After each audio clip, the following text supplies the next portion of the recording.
pages of books that speak directly to the African woman's journey of love, heartbreak, healing, and heritage, then you are definitely in for a treat. Our author feature this morning shines a light on none other than Busisekile Khumalo, the best-selling South African author who has built an entire universe of strong female characters navigating everything from betrayal and tradition to healing and hope. From the Harvard wife to her silent screams, and from Nomaswazi to her newest titles, Sunshine and Shadows and Rubies and Rain, Busisekile's writing does not just entertain, it illuminates. And the gorgeous Busisekile Khumalo Tasekaya joins us this morning. Good morning. Welcome to the show. Good morning. Thank you for having me. Thank you so much for joining us. So let's have a conversation. I mean, you've written a little over 10 books. I mean, what inspires you? I think women, African women, because I've been an avid reader since I was in grade 4. And I used to read about Enid Blyton, those Anne of Green Gables. And I loved the books, but I really couldn't relate to them because I could not see myself in the books that I read, And when I read the books that were written by authors like me, I still couldn't relate because they were talking of issues, mostly politics. They were talking about apartheid. They were talking about HIV and AIDS. They never talked about my mother, they never talked about my aunt. They never talked about women who are strong, women who are independent, like women who love and who go through the struggles. And so, when I started writing, and I had this, a lot of women reaching out and saying, I feel seen, how did you know about this cutting, and they're reaching out. And so that for me stayed with me. And now when I write, I have them at the back of my mind. It's interesting, though, as you were speaking about feeling seen, when you think about what love looks like from an African woman's perspective, a lot of it is rooted in how culture dictates, love should look like, how we should be falling in love, the idea of servanthood and submission as a form of love being displayed, and how that narrative has evolved over the years. I mean, when we see your book like The Harvard Wife, where we're talking about interracial love, blended families, what are some of the real life inspirations of that? I think I always wanted to marry a white man until I discovered that maybe I'm not their type because they are more into dark-skinned hands. But I think I love the thought of, love crossing boundaries, crossing borders, crossing ethnicities, and sort of bringing people together, because at the root of it all is just we all bleed red, whether you're black, white, a foreigner, not a foreigner, we all go through the same things when it comes to Mjolo. It's very undiscriminating, Usinyisa so. And what I find very interesting as well is the idea of resilience as well in the African woman. I feel like every African woman has a story where she had to persevere more than she was required in that season, or there was just a season that was just so tough on her. What would you that acute that, especially in Nomaswazi, the book Nomaswazi, let's talk about that, the ideal of rejection, and that the whole returning home and coming home, being the return soldier, how did you now display that in that book? I think with Unomaswazi, she had so many issues. She suffered from body dysmorphia, and so when she was rejected by this man, it compounded on those issues, And I think I was trying to get more into the fact that love is something that should be more internal than external, right? Because it doesn't matter how other people see you. If you cannot see the beauty or the magnificence that is within you, right? It's easy for other people to knock you down. It's easy for other people to bring you down. And we see that in how especially how African men view African women. We are mostly viewed as commodity, when you see those beautiful women like Abontando Duma, and they're called rejects. Like, what is that? Who sets the standards? Who has the gall to call me a reject? Why? Because I fell in love and they decided to move on and be with someone else. So I was driving the narrative of that African women should see the beauty in themselves, see it before they expect to see and receive it from other people. And how do you build these characters? I mean, do you base them on people you've met in real life, or do you kind of illustrate the different life cycles that African women go through?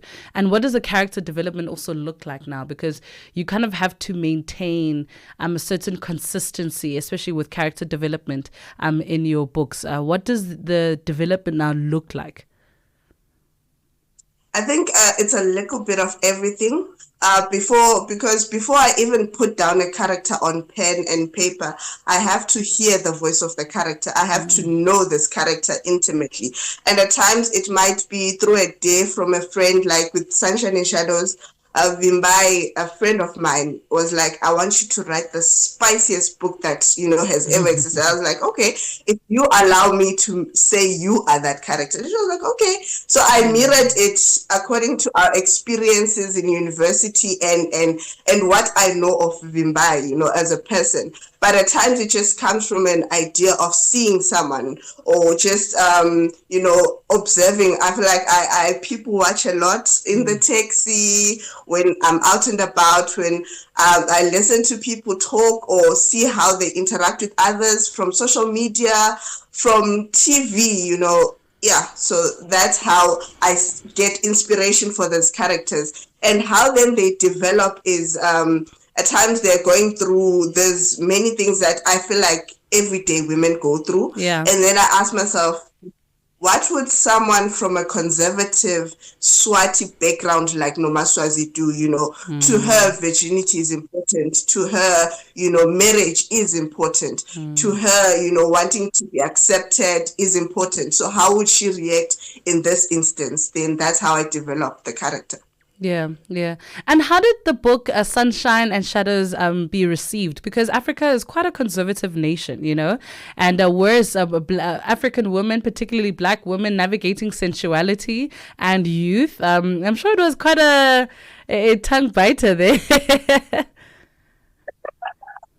I think it was well received. It got quite raving reviews on the media, those who were fortunate enough to read and review it. But also, it also challenges a lot of narratives whereby for the longest time, sex is done as something that is done to women, It's something that is viewed as something that is degrading to a woman. And then I give these young women autonomy, Vimbai, she says she likes sex and she wants to gain something from sex. It's not something that takes away from her, but it's something that she uses as a tool, as a power move. Yeah. And that's been interesting to really see people grappling with it and the thought of, okay, but I think they love it. Like when I go to those book clubs and we're discussing, they're like, yo, this reminds me of my days in college. I hear the most wild stories because, coming from Africa has the largest number of reproduction. We have so many children. So where are these children from if we're not partaking in sex? So why are we not talking about it and its impact on women? And why are we not claiming it? It's not something that is done to women. It's not something that is used to degrade women. And I want to give women that power. And I think they're starting to see it. And what's in the works now? What can we expect? Are you working on something currently? Yes, I'm currently working on his Baby Maker, which is actually the fourth book. Yes, the fourth book in the Harvard series. So I spoke of the Harvard wife, you spoke of Nompumelelo, and now we are looking at Candace, who we initially meet in the Harvard wife as the Nyatsi or the side chick of Daniel, who was Nompumelelo's husband. So now we're seeing that love story, and it's very difficult, I think, bringing up such conversations because a lot of times women are pitted against each other, where the wife is inferior or the side chick is saying, I'm here for a good time, I'm here for the money or I'm here for this and that. But these are real people with real emotions. So what goes into it? Is it deeper than that or is it just surface level? So I tackle all of that in his Baby Maker and how two women can experience one man, but in different ways. Girl, I'm gooped and gagged. My flabber is casted, honey. That is going to be an interesting one to release, considering, how so many public marriages have also been put under scrutiny because of that, right? So it's going to be an interesting seeing a different perspective on it, particularly for the married dolls. We're going to ask them to read with an open mind and an open heart. So, Please do. So when is it coming out? I think it's coming out in September. Mm-hmm. Yeah. You said at the end of the day, we're all women who want to be loved, even though some of us go around it, and at the end of the day, we have to start holding men accountable, you see, like I've been watching this whole Madlomo, Dinhle thing, everyone is like, yeah, Madlomo, this, that, but no one is saying in show, so what are you doing? Why are you this man, and at some point, we have to hold men accountable. We have to stop putting everything on women, Yeah. 100%. Where can we find you on social media? I am everywhere. I'm like happy. Sorry. I am on Facebook, Instagram, Twitter, TikTok.